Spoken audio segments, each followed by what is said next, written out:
Fala pessoal, saudações. Vamos ver se saudações substitui o bom dia, boa tarde, boa noite. Espero que estejam todos bem aí.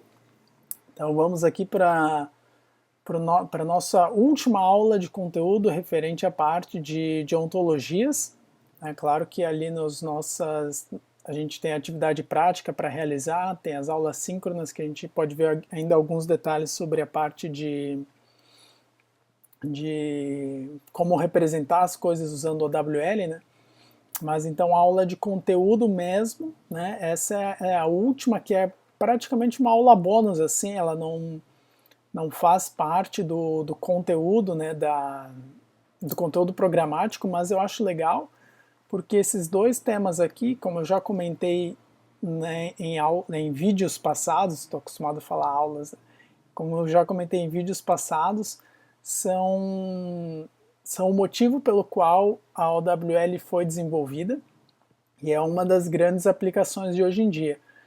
Então, até algo que a gente usa no dia a dia acaba usando as tecnologias de web semântica e linked data, mas a maioria de nós acaba que nem sabe disso. Legal? Então vamos conversar um pouquinho sobre esses dois conceitos aqui, web semântica e linked data, depois vou mostrar um exemplo e fazer alguns links com aquilo que a gente está estudando com relação a OWL, beleza? Bom, vamos lá então. Web semântica. Principal aqui, destaque da web semântica é o seguinte, saiu um artigo, e esse artiguinho é antigo, né? É de 2001, na Scientific American, que com certeza vocês já ouviram falar dessa revista aqui, né? Uma das mais famosas do mundo, se não a mais famosa, relativa à divulgação científica. E aí, em 2001, saiu esse título aqui, né? Eu gosto bastante do título. Get the idea, né? Compreendeu? Tomorrow's Web will, né? A web de amanhã compreenderá. Claro que, assim como o pessoal da IA Forte, né? Que tem uma certa dose de otimismo, né?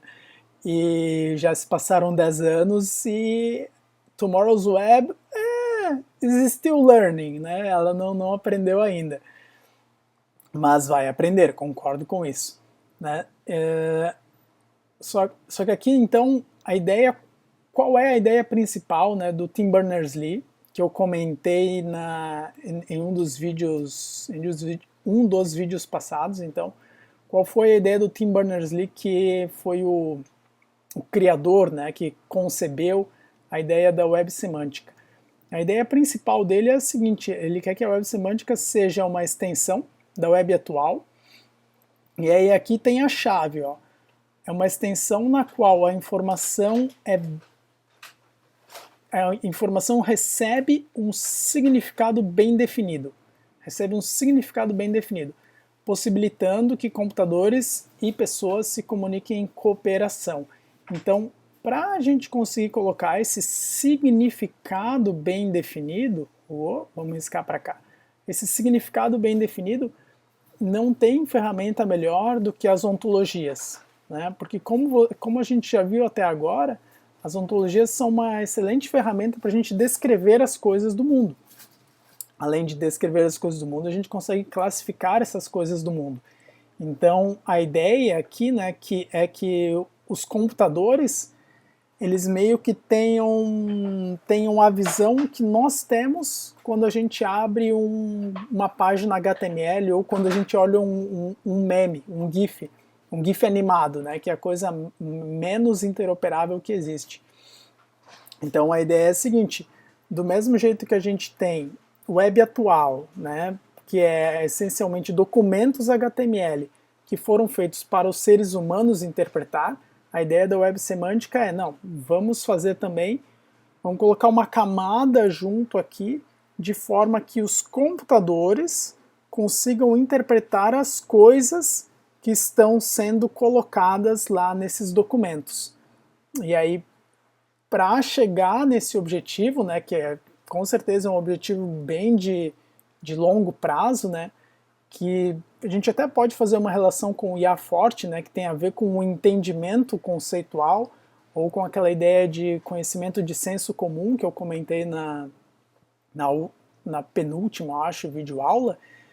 Então tem essas relações todas. E aí, a partir disso, é que foram se desenvolvendo diferentes padrões na W3C para chegar nessa visão, né? Mas é que nem aquela questão empresarial, né? A visão é algo que dificilmente vai ser alcançada, né? A visão é algo que serve para motivar, né? Quase como um propósito, assim.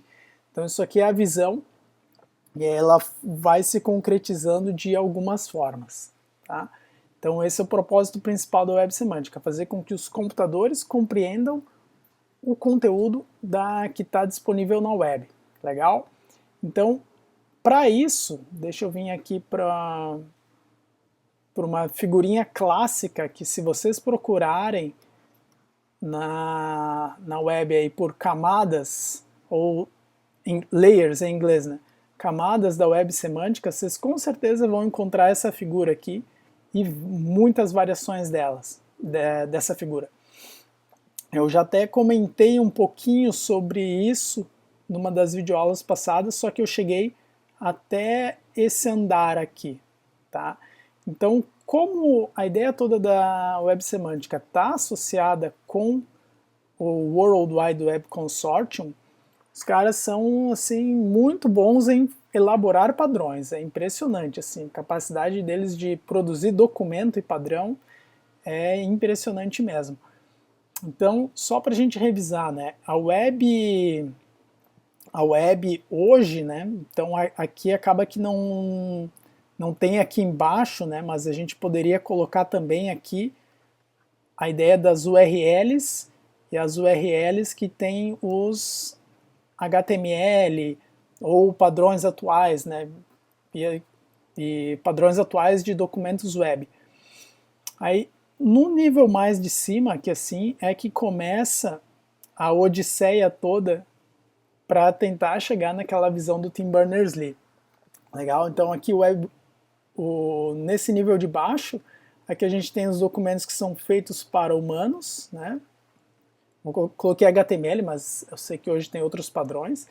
E aí, os URLs aqui, elas são interessantes porque elas servem para quê? Elas ligam documentos, né? Os hiperlinks ligam documentos HTML, né? Essa é a ideia principal aqui. Aí já na visão da web semântica começa a mudar um pouquinho das coisas, que aqui a gente tem os uniform, e aí tem um detalhezinho importante aqui que é um Uniform Resource Identifier, tá? Então aqui a ideia nesse nível é a gente ter um endereço para cada coisa do mundo. E aí se a gente fizer um link com aquilo que a gente está estudando lá em AWL, essa coisa aqui ela pode ser uma classe, pode ser um indivíduo, pode ser uma relação, e aí aqui tem algumas variações, né? E aqui tem as definições possíveis. Então a gente pode essencialmente usar essa ideia da web semântica para definir realmente qualquer coisa, e essa coisa não necessariamente, né, o interessante aqui esteja, mas não necessariamente ela precisa estar associada a algum documento HTML. Então hoje, na verdade faz uns anos, já uns 4, 5 anos, que começaram a sair algumas ferramentas de anotação de web semântica, no sentido assim, eu tenho aqui um documento HTML qualquer, e aí usando o exemplo do mundo aberto, né, vamos supor que nesse HTML aqui é uma página da IMDb que está falando sobre o filme do Tubarão, né, o filme do Tubarão. Então aqui tem o Shark, então tem a descrição do filme, né, tem os dados do filme, tem um tubarão aqui. Então as ferramentas de anotação, elas possibilitam que eu associe a esse HTML aqui várias coisas. Então eu consigo dizer assim, não, essa foto aqui, ela se refere à capa de um filme, então posso associar a classe filme, e o tema desse filme é tubarão, o tipo desse filme é suspense, tubarão é um tipo de peixe, e assim vai indo, né? Então a ideia das anotações é que a gente consiga adicionar mais informação em cima dos documentos, para que depois os computadores consigam processar. Mas aí vocês já devem ter percebido o seguinte, né? Pô, olhem a quantidade de páginas web que a gente tem hoje. E a maioria de vocês já desenvolveu algum site, ou às vezes é front-end ou back-end developer aí, sabe a trabalheirinha que dá para colocar um site no ar. Então imaginem que, pô, agora além disso, eu ainda preciso fazer essas ideias de anotações aqui, caramba, que trabalheira, né? Então, para isso é que acaba entrando esse conceito de linked data aqui, que eu vou comentar um pouco mais no final e já vai ser um dos exemplos, tá? Mas acaba que, como a gente tem informações a mais a colocar, e montar uma ontologia, vocês já viram que não é muito trivial, então isso acaba que onera, né? Então quanto mais coisa a gente precisa fazer, mais dificuldade vai ter para ter essa adoção desse padrão. Mas então vamos seguir aqui. Bom, em seguidinha, né, o XML já conhecido, né, então o XML que possibilita que a gente coloque um pouquinho mais de estrutura e associe essa estrutura até algum HTML, pode ser a formatação ou exibição dos dados, né, meio que um antecessor, assim, ou um primo, talvez, do conhecidíssimo JSON, né. Tem aqui XML e o XML esquema também. Só que aí aqui em cima é que começa a ficar mais interessante, né? Aqui em cima a gente tem o RDF e o RDF esquema aqui. A gente tem esses dois detalhes. Por quê? O que o pessoal notou? Que se a gente vai ter uma web de coisas, tá? Se eu vou ter uma web de coisas, os hiperlinks, né, as ligações entre as coisas, entre a coisa 1 e a coisa 2 aqui, essas relações, se o computador vai usar, a gente precisa ter um formato um pouquinho mais interessante do que simplesmente o hiperlink que só liga um documento ao outro, mas não coloca significado nenhum. Então a palavrinha-chave aqui é o significado, que já veio lá da definição da web semântica, né, do propósito. Então, para que a gente consiga fazer essa ligação aqui e já dar umas informações e fornecer umas informações adicionais para o computador, aí é que entra o RDF e o RDF esquema. Então, o que são esses dois padrões? Essencialmente, é um padrão que possibilita que a gente defina triplas, né? E essas triplas aqui, elas nada mais são do que digamos assim, o baixo nível para que a gente consiga estabelecer um grande grafo, né, dá para imaginar como sendo um grande grafo de conceitos ou indivíduos, né, então coisas em geral. Então nessas triplas aqui, elas são ligadas com, sei lá, a gente pode colocar aqui um sujeito 1, que é uma coisa, né, sujeito 1, aqui, é conectado por um predicado, e está ligado a algum sujeito 2 qualquer.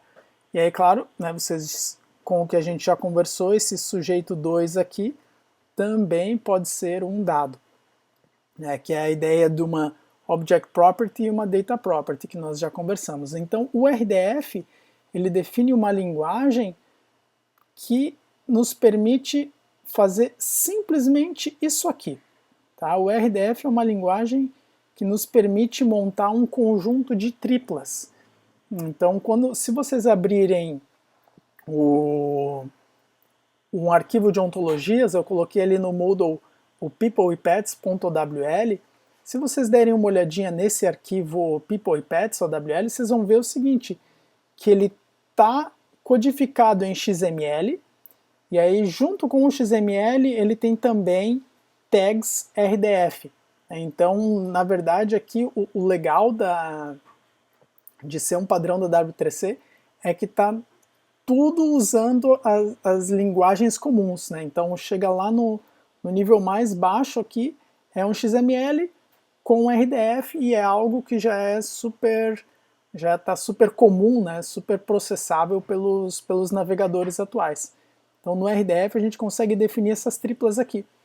Só que o RDF ele é realmente minimalista, sabe? Ele só permite isso aqui. Então no RDF a gente não tem uma semântica assim bem forte, né? A única semântica que tem é a seguinte: bom, eu sei que existem relações e que essas relações servem para associar uma coisa a outra coisa, ou então uma coisa a algum dado. Né? Basicamente, grosseiramente é isso. Né? Então, com o RDF, a gente poderia colocar o seguinte, que sei lá, o Joãozinho,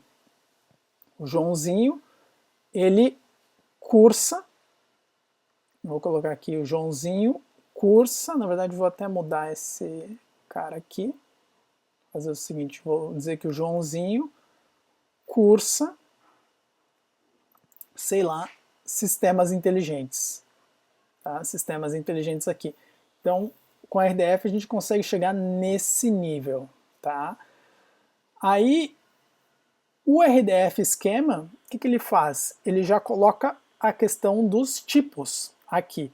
Então, agora a gente já tem uma relação bem forte com as redes semânticas, né, que eu passei para vocês lá na primeira aula sobre representação de conhecimento. Então, com o RDF esquema, eu consigo dizer o seguinte, que João, aí eu coloco mais uma semântica aqui, é um, e aí aqui eu coloco uma classe, é um aluno, tá? É um aluno, só que eu ainda não consigo colocar muita informação sobre essa classe, eu só sei que isso aqui, só sei que por estar associado a um é um, esse cara aqui é considerado, além de ser uma coisa, ele também é uma classe. Né? E aí uma outra possibilidade usando o RDF esquema é que eu consigo dizer que aluno, opa, vou ter que colocar aqui para o lado, eu acho.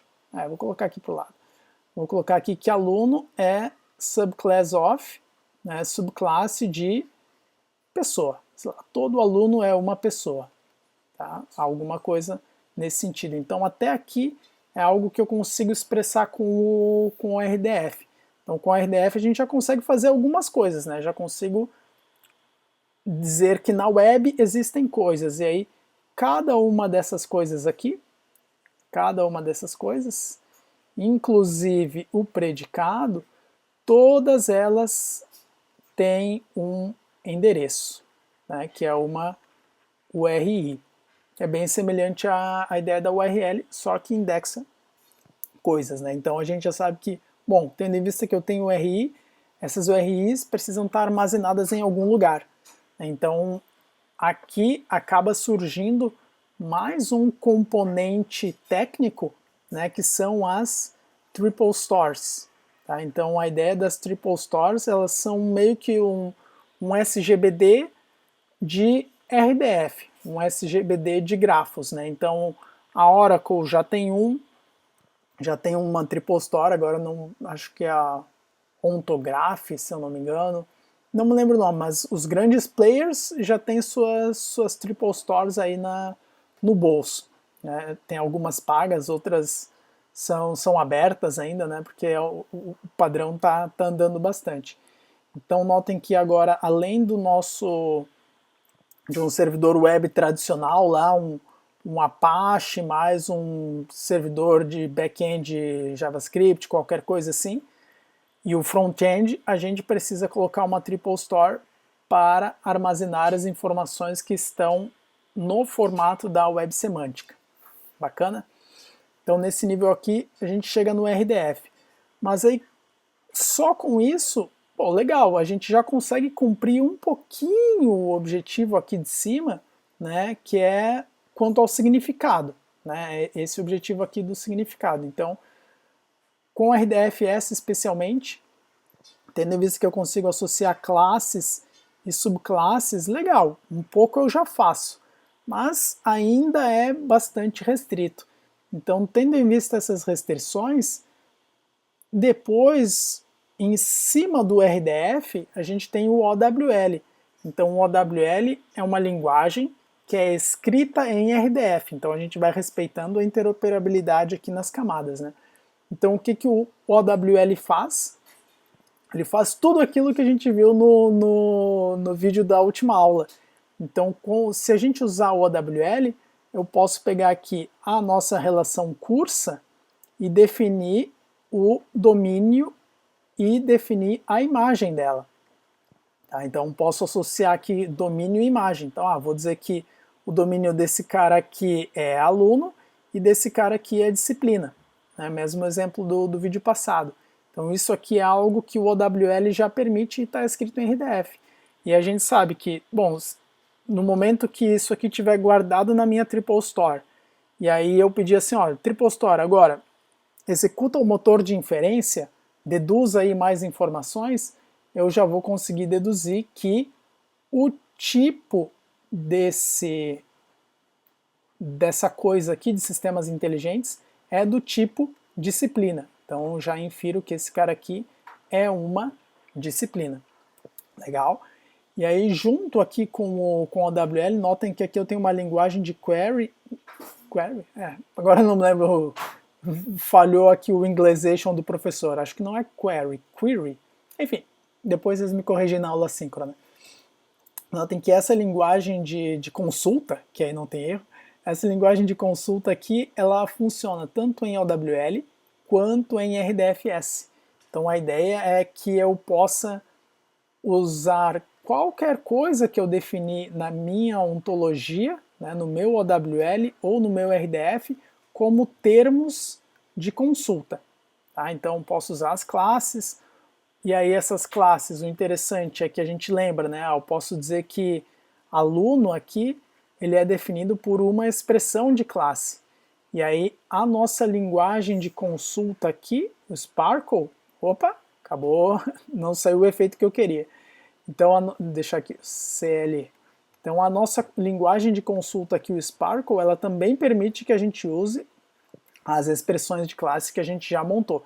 Então fica bem mais expressivo do que o SQL. Tá? E aí nos níveis de cima aqui, que é uma lógica que unifique todas as representações, a parte de prova, no sentido de garantir a... Putz, tem um termo agora que está vindo junto até com a LGPD, não é confiança, aqui é confiança, aqui essa parte da prova, pô, me fugiu a palavra, seria mais no sentido assim, consistência, será que eu sei que a informação que está aqui, ela é válida de acordo com a ontologia que eu estou usando? Mas eu vou atrás do termo certo e depois vocês me lembram, eu passo ali na nossa aula síncrona. Então, camada de provas, né, para ver se a nossa representação está fazendo sentido, e uma camada de confiança que vai me dizer assim, tá, mas essas informações todas aqui, de quem elas estão vindo? É como se a gente fosse montar uma rede de confiança e reputação. Né? A reputação acho que é uma palavra boa aqui. E aí, esses caras aqui de cima, vocês podem ver que ainda não tem nenhuma tecnologia pronta, né? Então aqui não tem um RDF Trust, um OWL Trust aqui. Nesse nível aqui é bem o nível de pesquisa atual, tá? Não tem nenhum padrão já estabelecido, mas é o nível que está sendo pesquisado. E é aqui no nível de cima, no nível mais alto, né, a gente vai ter as aplicações. E aí logo em seguidinho já mostro algumas aplicações para vocês. Então, para fechar essa parte aqui dos padrões e as tecnologias que são adotadas, tem essa outra figurinha que ela já é um pouquinho mais difícil de achar, mas que eu gosto muito dela. Se vocês quiserem eu coloco ela no Moodle, que é o seguinte, aqui a gente tem, por um lado, né, conceitos e abstrações, a gente pode pensar nisso aqui também como sendo quase os propósitos, e aqui os padrões, soluções e tecnologias, né? Então se a gente olhar no nível mais baixo aqui, a gente tem o Web Platform, né? Então que tem as URL, o RI, o HTTP que é mais baixo nível, o Unicode, parte de autenticação está aqui, né? O nível de comunicação mais simples, então a gente tem esses padrões aqui. Aí quando a gente chega no nível de formato, que já começa a ser usado para conteúdo, aí tem o XML, tem a variação Turtle, RDFA, microformatos, que acabam não sendo muito utilizado. Aí, para troca de informação, né, compartilhamento de informação, mais uma ligação lá com a definição de ontologias. Aí acaba sendo o RDF como um todo, né, essa possibilidade da gente fazer os predicados aqui. Aí aqui em cima, como a gente já entra em modelos, aí sim, ontologia, né? Então, modelos, em que sentido? No sentido de ser uma conceitualização. Então, eu preciso definir as restrições do domínio. Legal, então já entra o OWL, o RDF esquema e os calls, que é um outro formato aqui, meio que uma alternativa ao RDF. A gente pode também tentar colocar a parte de regras, então tem o Rule Interchange Format, mas não me lembro, acho que não é bem padrão ainda, mas ainda tem bastante coisa para crescer. Para consulta, né, tem o padrão que já é o Sparkle, e aí nesse nível de cima aqui foi o que eu comentei antes, né, que é o nível que ainda está em desenvolvimento.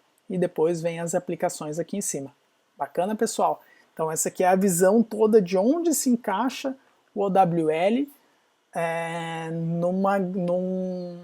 num contexto maior de web semântica, tá? Então agora, só para a gente dar uma conversadinha, eu vou mostrar um exemplo de aplicação disso aqui. E aí tem um outro conceito que é o da Linked Data, né? Que foi o que eu comentei antes. Então, Web Semantic e Linked Data, qual é a diferença entre eles, né? Aqui vocês estão vendo nessa imagem que diz o seguinte, ó, Linked Data usa uma pequena parte, né, um subconjunto das tecnologias. Então, o Linked Data seria mais ou menos isso aqui. Tipo, um formato, desculpem, uma forma de transmissão, um formato, uma forma de compartilhamento e um subconjunto aqui de modelo. Então, qual é a ideia? A ideia é a seguinte, como a web semântica a gente pode montar ontologias de qualquer forma, posso montar a minha Triple Store, posso anotar os meus documentos de N formas diferentes, a Linked Data, ela simplesmente, ela não chega a definir padrão, mas ela define uma recomendação, sobre como que nós devemos criar os nossos documentos web mais as nossas definições das coisas, né? Eu vou colocar aqui mais as nossas anotações, ou seja, mais as nossas definições RDF, OWL, como é que a gente tem que definir a nossa Triple Store e assim por diante. Então a Linked Data, né, é um conjunto de recomendações visando, não vou dizer padronizar, né, porque a recomendação não obriga a nada, mas visando facilitar o compartilhamento e o reuso das ontologias ou das coisas em geral que a gente definir, tá? Porque não adianta de nada eu montar uma super ontologia e ela ficar isolada, né? Então eu tenho que ter uma forma tenho que ter quase um Google assim de web semântica que permita que eu comece a ligar um monte de coisas diferentes e montar esse grafo universal, né? Então ter um grafo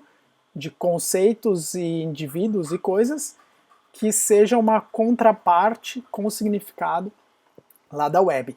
Tá? E aí um exemplo disso, que eu já comentei com vocês, é a ideia da DBpedia. Então eu vou mostrar aqui um pedacinho, né, só um exemplo aqui da DBpedia, para a gente fechar essa, basicamente assim, uma aula contexto, né? Então eu já comentei com vocês que a ideia principal da DBpedia, deixa eu abrir aqui meu exemplo, a ideia principal da DBpedia é a gente pegar o conteúdo que está disponível na Wikipedia. Então aqui peguei o exemplo do Frodo Baggins, que é um dos que eu mais gosto de usar, né, do Senhor dos Anéis. Então a DBpedia visa pegar essas páginas da Wikipedia aqui e traduzi-las para RDF e OWL. Tá? Então a DBpedia é um esforço bem legal que acaba juntando parte de processamento de linguagem natural e a parte de ontologias também. Daqui saem temas bem interessantes para TCC, se for do interesse de vocês. Então, um dos pontos principais de apoio da DBpedia é o seguinte: como na Wikipedia a informação ela não está estruturada, né, mas a gente tem esses infográficos aqui, né, essa parte aqui, que tem, sei lá, se a gente procurar a Wikipedia de Florianópolis, vai ter quem é o prefeito, qual é o tamanho da população, qual é o país e assim por diante, né. Então a ideia principal é pegar esses infográficos aqui, e aí esses infográficos eles já têm uma pequena estrutura, né? Então o esforço todo da DBpedia foi, imaginem, pegar todos os infográficos da Wikipedia e montar uma ontologia a partir deles. E aí a parte de pesquisa atual da DBpedia é, vamos ver o que a gente consegue extrair de informação do texto aqui. Então tem dois níveis. Tá? E aí o que a gente já tem de resultado? Tudo que está na Wikipedia tem a sua versão aqui na DBpedia. Tá? Então se a gente der uma olhadinha aqui, o que acaba acontecendo? A gente tem, para definir o Frodo aqui na DBpedia, eu tenho as relações e os respectivos valores. Né? Então notem, esse exemplo aqui, DBO Abstract. Então DBpedia Ontology, relação abstract. Value, ou seja, isso aqui é um exemplo de data property. Estou associando ao indivíduo Frodo Baggins um resumo que é um texto, né? Mas já se a gente der uma olhadinha aqui em seguida, ó, tem o birthplace, né? Lugar de nascimento. Aí já é um outro indivíduo. Então a gente está usando bem aquela ideia do RDF de usar os predicados, só que eu estou associando esses predicados coisas que já estão definidas em uma ontologia. Né? Então se a gente der uma olhadinha aqui, a gente já tem uma ontologia só, quer dizer, uma ontologia não, uma relação só birthplace aqui. Então birthplace já tem um monte de informações associadas, né, a ele. E aí a gente segue um pouquinho mais. E aí aqui, né, tem apelidos, os livros. Aí agora aqui começa a chegar outras ontologias. Ó, tem aqui DCT, Dublin Core. Dublin Core é um padrão que veio antes até da OWL, antes do RDF. Ele tinha outras aplicações, ele é da época do XML, talvez seja antes até dele. Então aqui, ó, descrição. Pô, não tem por que eu criar uma relação descrição se ela já existe. Então vou usar essas aqui que já existem, né? A mesma coisa para o assunto. Aqui a gente já tem, ó, RDF type. Qual é o tipo desse indivíduo, né? Qual é o tipo do Frodo? Todas essas classes aqui. E aqui a gente tem mais uma ontologia. Né? O Iago é Yet Another Upper Level Ontology, alguma coisa assim, né? Que tem mais caracterização. Aqui, ó, mais um termo RDF. E aqui, olhem que interessante, OWL Same As, aquele que a gente já conversou, né, que é algo do indivíduo. Então, no exemplo da videoaula sobre a sintaxe, eu dei lá um exemplo, olha, aqui a gente precisa dizer que todos os indivíduos são diferentes entre si. Aqui tem um exemplo de uso do same as, que é o contrário, eu dizer que o Frodo Baggins é o mesmo cara de que todos esses outros indivíduos aqui. Então vejam que tem a parte bem de internacionalização, né, e tradução, mas tem também conceitos de outras ontologias. Aqui tem um do SIC. Se vocês lembraram, eu até comentei para vocês sobre o SIC, né, que é um grande grafo que visava a parte de senso comum. Tá? Então vejam que do mesmo jeito que eu consigo colocar um same as, eu posso colocar para alguma dessas outras relações aqui, né? Sei lá, pegar alguma qualquer aqui, o character alias ou o birthplace que eu tinha mostrado antes, e colocar domínio, imagem e assim por diante. Tá? Então vejam que com isso aqui tudo, a gente consegue fazer bem mais coisas. Né? E aí, como eu tinha comentado para vocês, tem algo aqui de ontologias e RDF, OWL padrões que a gente usa há muito tempo e não sabe. Né? E está aqui como FOLF, tá? O FOLF. FOLF, talvez você já tenha ouvido falar, é Friend of a Friend. E foi uma ontologia desenvolvida um pouquinho antes do Facebook ser lançado.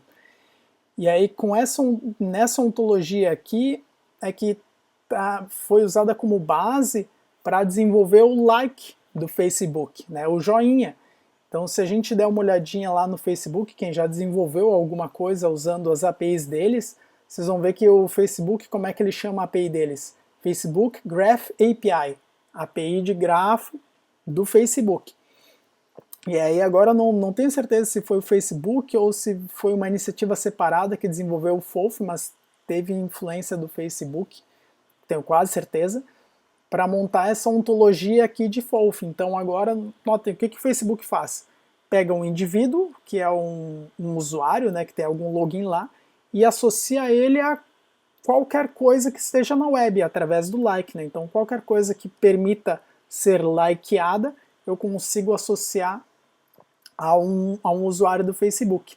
E aí, bom, não preciso nem falar da dimensão financeira que isso tem, e notem que já naquela época que o Facebook foi lançado, a gente já estava fazendo essa ligação entre as coisas que estão nos documentos web, desculpem, uma relação entre documentos web, a coisa que eles representam e associando a um usuário. Então vejam a quantidade de aplicações que a gente tem para esse tipo de tecnologia. Bacana, pessoal? Então aqui, só para a gente fechar a parte de ontologias, uma aplicação contemporânea delas. Aí eu gosto de trazer essas aplicações novas aí para vocês saberem que não estão estudando coisas dos antepassados aí da computação e ver que tem tecnologia recente aí sendo desenvolvida que vocês já podem usar para fazer aplicações web mais inteligentes. Legal? E espero que tenha sido bacana e que o Facebook sirva de inspiração aí para ativar o lado empreendedor de vocês e fazer algumas aplicações milionárias. E aí vocês lembram do professor que plantou a sementinha, né? E dão uma forcinha para ele. Legal, pessoal? É isso aí. Bons estudos a todos. Nos vemos no próximo vídeo. Até mais.